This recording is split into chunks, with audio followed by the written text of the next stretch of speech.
Hello friends, welcome back to the Gyanwala Gujju. શું તમે જાણો છો, ગુજરાતમાં એક એવું સિટી છે જે એક સમયે રોયલ કેપિટલ હતું, પણ આજે એક સાયલેન્ટ હિસ્ટોરિકલ મિસ્ટ્રી બની ગયું છે.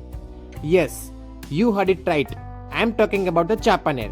ચાંપાનેર ગુજરાતના પંચમહાલ ડિસ્ટ્રિક્ટમાં આવેલું છે અને પાવાગઢ હિલના ફૂટ હિલ્સમાં વસેલું એક હિસ્ટોરિકલ સિટી છે. 2004માં યુનેસ્કોએ તેને વર્લ્ડ હેરિટેજ સાઇટમાં ડિક્લેર કર્યું છે. બટ ક્વેશ્ચન એ છે કે આ સિટી આટલું સ્પેશિયલ કેમ?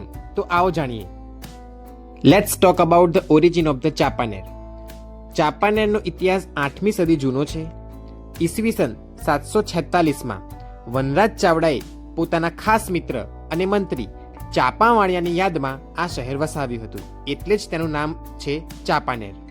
પણ અસલી ટ્વિસ્ટ તો ત્યારે આવ્યો જ્યારે 1484માં જ્યારે સુલતાન મહમ્મદ બેગડાએ પાવાગઢના છેલ્લા રાજપૂત રાજા પતઈ રાવળને હરાવીને અહીં કબજો કર્યો. બેગડાએ આ શહેરનું નામ બદલીને મુહમ્મદાબાદ રાખ્યું અને તેને ગુજરાતની રાજધાની બનાવી દીધી. તેણે જ અહીં જહાંપના કિલ્લો અને ભવ્ય મસ્જિદો પણ બનાવી હતી. Let's talk about the architecture marvels. Mahmud બેગડાના સમયમાં ચાંપાનેર એક સુપર ડેવલપ્ડ સિટી હતું. અહીંનું સૌથી ફેમસ મોન્યુમેન્ટ હોય તો જામા મસ્જિદ, જે ઇન્ડો ઇસ્લામિક આર્કિટેક્ચરનું માસ્ટરપીસ માનવામાં આવે છે.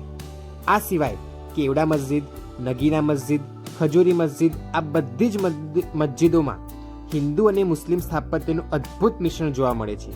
તમને જાણીને નવાઈ લાગશે કે અહીં મધ્યકાલીન સમયનું વોટર મેનેજમેન્ટ સિસ્ટમ પણ એટલું જ પાવરફુલ હતું. પહાડ પરથી આવતા પાણીને સંગ્રહ કરવા માટે ખાસ ટાંકાઓ અને સ્ટેપવેલ્સ બનાવવામાં આવી હતી, જે તમને આજે પણ જોવા મળે છે. ચાંપાનેર માત્ર પથ્થરોનું શહેર નથી, પણ ભક્તિ અને સંગીતની પણ ભૂમિ છે. પાવાગઢમાં બિરાજમાન મહાકાળી માતાનું શક્તિપીઠ છે, જે આખા વિસ્તારને પવિત્ર બનાવે છે. દેશભરમાંથી લાખો શ્રદ્ધાળુઓ અહીં આવે છે અને માતા મહાકાળીનો દર્શન કરે છે. અને હા, યાદ રાખજો, આપણા પ્રખ્યાત સંગીતકાર બૈજુ બાવરાની જન્મભૂમિ પણ ચાંપાનેર જ છે. તેમની યાદમાં સરકાર દ્વારા અહીં દર વર્ષે પંચ મહોત્સવ ઉજવવામાં આવે છે, જ્યાં ગુજરાતની કળા અને સંસ્કૃતિનો અદ્ભુત સંગમ જોવા મળે છે. સો ફ્રેન્ડ્સ, ચાંપાનેર એક માત્ર સિટી નથી, એ ગુજરાતની ગ્લોરિયસ હિસ્ટ્રીનો એક જીવંત પુરાવો છે અને એક એવું પ્લેસ જે પાસ્ટમાં પણ રોયલ હતું અને આજે પણ એક સાયલેન્ટ લેજન્ડ છે. સો હવે જ્યારે પણ પાવાગઢ જાઓ ત્યારે વર્લ્ડ હેરિટેજ સાઇટની મુલાકાત લેવાનું ભૂલતા નહીં.